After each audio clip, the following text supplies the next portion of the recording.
பார்த்தேன் ரசித்தேன் இந்த அழகான பாடலை எழுதியவர் நமது கவிஞர் கண்ணதாசன் அவர்கள். அவர் தேன் சொட்ட சொட்ட வார்த்தையை போட்டு எழுதிய தமிழ் பாடல்தான் இது. விளையாட எல்லையே இல்லை, தமிழில் மட்டும்தான் என உணர்த்தும் பாட்டு. எத்தனை முறை வேண்டுமானாலும் இந்த அழகான பாட்டை கேட்டு ரசிக்கலாம். அபிமன்யு மனைவியோடு கழிக்கும் கடைசி நேரத்தில் பிறந்த பாடல்தான் இது. காரணம், அடுத்த நாள் போர்க்களத்தில் மரணத்தை தழுவுகிறான். அவர் இறப்பதையும் கண்ணதாசன் அவர்கள் மறைமுகமாக கீழ்க்கண்ட வரிகளில் சொல்கிறார். இனித்தேன் இல்லாதபடி கதை முடித்தேன். இடம்பெற்ற படம் வீர அபிமன்யு. 1965 வெளிவந்தது. பிபிஎஸ் அவர்களுடன் பிபி சுசிலா அவர்கள் பாட அருமையாக இசை அமைத்துள்ளார் கேவி மகாதேவன் அவர்கள்.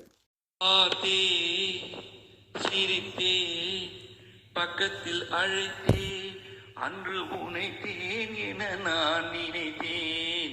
அந்த மலைத்தேன் இதுவென மலைத்தேன். பார்த்தேன், சிரித்தேன், பக்கத்தில் அழைத்தேன், உனைத்தேன் என நான் நினைத்தேன். அந்த மலைத்தேன் இதுவென மலைத்தேன்.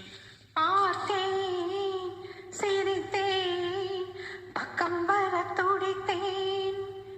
பார்த்தேன், சிரித்தேன், பக்கம் வர துடித்தேன். உனைத்தேன் என நான் நினைத்தேன். அந்த மலைத்தேன் இவரென மலைத்தேன்.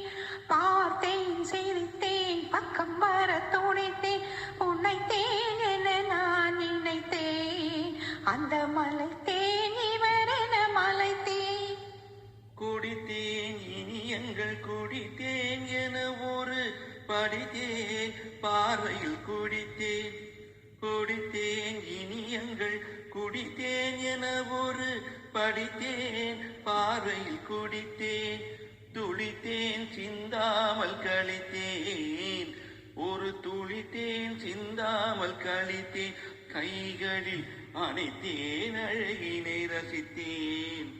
பார்த்தேன், சிரித்தேன், பக்கம் வர துடித்தேன். உனைத்தேன் என நான் நினைத்தேன். அந்த மலைத்தேன் இவரென மலைத்தேன். மலர்த்தேன் போல் நானும் மலர்ந்தேன், உனக்கென வளர்ந்தேன், பருவத்தில் மணந்தேன். மலர்த்தேன் போல் நானும் மலர்ந்தேன், உனக்கென வளர்ந்தேன், பருவத்தில் மணந்தேன். எடுத்தேன் கொடுக்கையில் சுவைத்தேன், எடுத்தேன் கொடுக்கையில் சுவைத்தேன். இனித்தேன் இல்லாதபடி கதை முடித்தேன். பார்த்தேன், சிரித்தேன், பக்கத்தில் அழைத்தேன், உனைத்தேன் என நான் நினைத்தேன். அந்த மலைத்தேன் இதுவென மலைத்தேன்.